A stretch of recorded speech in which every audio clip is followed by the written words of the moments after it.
Hello, ladies and gentlemen. Eddie Marcus here again. I have a message that I'd like to send to my youth,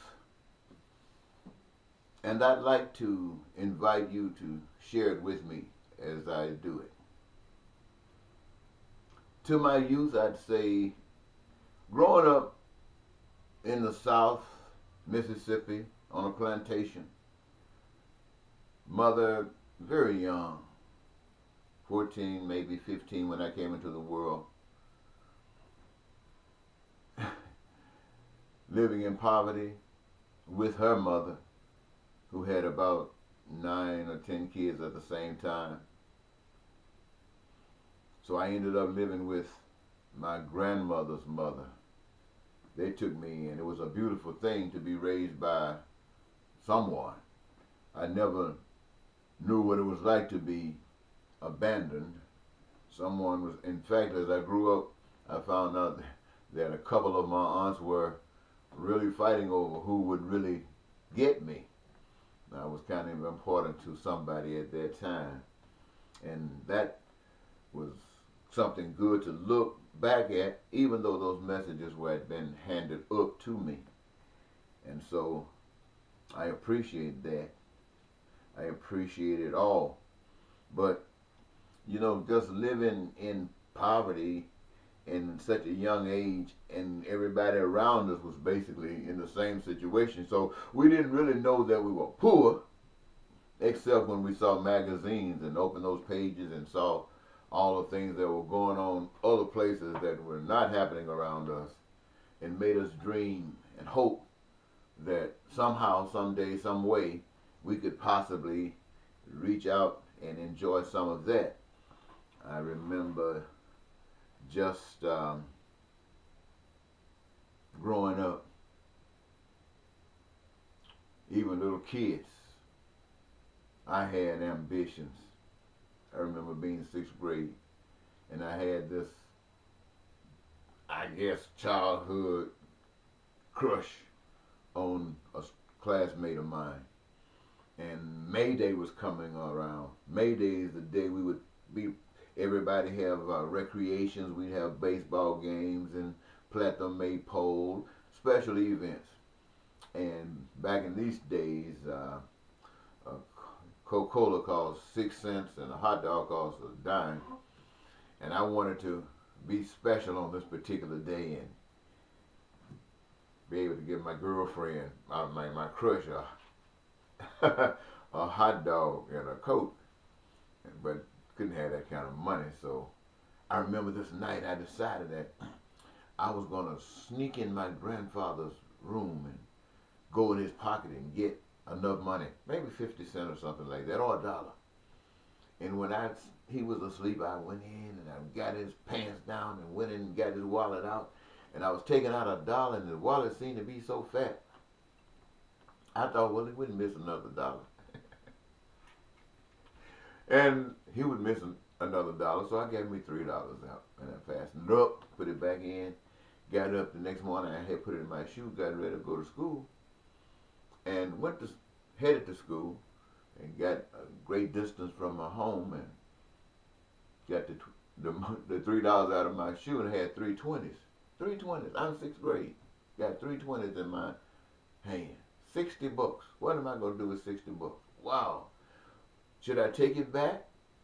Well, if it were three ones, he wouldn't miss it.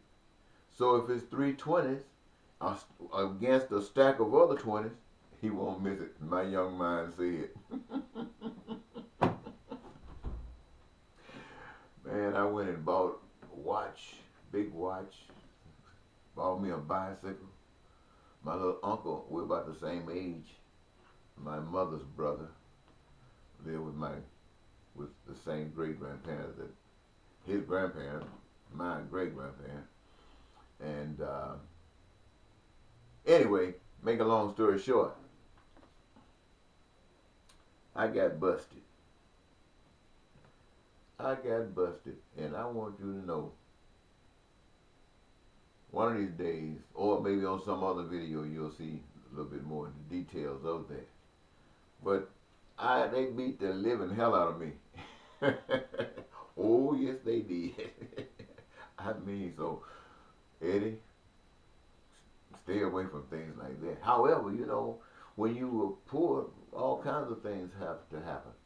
I remember as growing on up in my adolescence, sometimes, you know, being able to have decent clothes to go to school when you're poor, uh, you know, our protectors, those who wanted to show their love for Christ up north, would oftentimes send boxes of goods, boxes of clothing and stuff to certain shelters in the South so they could distribute the clothes amongst the poor people, of which we were glad to get them. Go to there and find something different to put on. Woo! Oh, it was that, or sometimes when we lived close to a local college, a local university, they would have events, and some of the teenagers would go and raid the dorms that these games were going on just to find some different stuff to wear. You know, these hard times. I mean, this is what poverty does, and I guess you can say that was what it was. But there were so many other things going on in the world, uh, and so this is what happened. I never really got a chance to get into any stuff like that except one time. One time I went downtown with a couple of my friends, and we went into a store. I had never gone into a store in my life. But I thought about how my friends sometimes would be going to school and they'd have nice things to wear. And my clothes would be clean and pressed and all that kind of stuff, but they would be the same things over and over because these people that were raising me basically were living on Social Security. And you can imagine what it was back in those days, even though it was equal about as much as it is today. Uh, so I went into the store with these guys with an intention. I'm going to steal me something. I'm going to walk out of here with something. I'm going to go to school tomorrow with something new on. So I go in the store. It was kind of winterish. Back in those days, it didn't get as cold in the south as it does in the north. But it was cold, so I had a big coat on. And I walked in that store, and we were all looking around as teenagers do when they're going shopping. And I finally spotted this pair of pants. And so I got that pair of pants when no one was looking at it. Stuck it under my jacket. And as soon as I did that, it appeared to me as if every eye in that store was on me. I was as naked can get naked. It looked like we weren't ever going to leave that store. When we finally left that store, I said I'd never, ever do that again. Never, ever. You see, because one of the great stigmas of the day was stealing. You don't want to steal. Those old people that raised me told me, they said, Eddie, if you ever get in trouble, real major trouble, make sure it's for killing somebody. She said, if you kill somebody, the white man, now they said white man, but it's way back in the South, these very old people, white people represented power, authority, all that kind of stuff. So they told me, if you kill somebody, a white man will help you get out of trouble. Because you're going to need a white man to help you get out. A white man will help you get out of trouble. But if you steal, you mess with his money, you messed up. So, so I stayed away from stealing. Oh, so remember that. Stay away from stealing. I mean, once you overcome it, you might be able to laugh about it, but it can catch you if you don't free yourself of it. And one other thing I want to tell you, young man, is this. That poverty is something else. But it doesn't necessarily just go away. You know, even if I skip way ahead of time, just for the sake of this short message that I wanted to share, there is so much in between. that is as interesting can be interested. But I'm, for the sake of this, going to jump ahead just to make my point. That poverty that was back there in those days when we were in school, ducking and dodging on the desk, preparing for if there was a nuclear attack from Russia, war would take place. What we would do, how we would try to protect ourselves. Today we look back and say, that wouldn't have been anything. But it was what we were doing. And here we are today, 50 or more years later, in poverty, where you got the richest, we say one of the richest nations on the face of the earth, where so much of the gross national product, so much of the GDP, so much of the wealth of this nation is in the hands of a small percentage of the population, while the rest of the whole population is destitute. And the poor, what are they doing? Since they don't have them sending those packages down to us now. They've changed it. Now the poor, where do they shop at? They shop at the Goodwill. You go to the Goodwill, you can't find a parking space. Goodwill.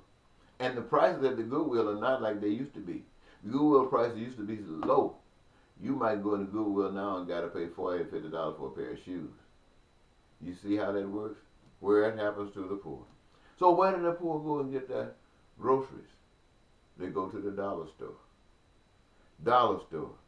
You buy stuff in the dollar store, it seems like it was made specifically for the dollar people. Because it is something else sometimes. Sometimes you can get some nice stuff, but it's hand-me-down stuff. So what I'm saying to all of you, ladies and gentlemen, who have heard me, young man who I'm speaking to, I find it a cause to say that this is not good enough. I look at the evil in my lifetime up to this day, and I don't see the devil. I see the devil all right, but it's a two-legged devil. It's the same kind of devil that I see sitting at the table with me, sitting at the table with you, sitting in the churches, sitting in the pews. It's the same kind of devils I see in the mayor's office, in the governor's office. It's the same kind of devil I see in the White House, I see in the Senate, in the Congress, in the House of Representatives. It's the same kind of devil that's sitting in your table, in my table. It's the same kind of devil all around us. That's what I see. All of us. So I say that if there is a God, then let it be known. Identify yourself. Identify yourself. Which means to me, it's going to be two-legged men and women just like you and I, doing the works of God, the works of love, the works of God that recognizes that the whole of the earth belongs to God and no man. And even though men have been able to legally split up this earth and claim it by deed or contract, that was with a lack of wisdom, a lack of knowledge. But coming forth knowledge comes forth wisdom, and with wisdom we correct our problems. And we give the earth back to those for whom it was created. And that's all of us. That every good that can be used from the earth to benefit humankind, not any man or somebody who got more money, but humankind, whomever needs, wants, or desires. And that ranges from food, clothing, shelter, education, healthcare. These things are essential for survival, but not just for those who can pay, but for everyone. And everyone have the opportunity to pay by engaging the most fantastic thing that they have. And that's the gift, the talent that they have brought into this world with them. And now that the doors are going to be open so that they can indulge themselves to help create as they have already been doing, but now for a new reason, not for a profit or bottom line, but for the human race, for the dreams of human beings to come true when we become gods to ourselves by becoming gods to one another. This is the day that I'm speaking to you, my friend, my brother. And if you can hear me now, don't wait till you get 6 to 7 years old. Start today. Start today, because tomorrow just might be too late for you. It's going to come. It got to come. Sam Cooke says a change is going to come. I know it will. Bye-bye.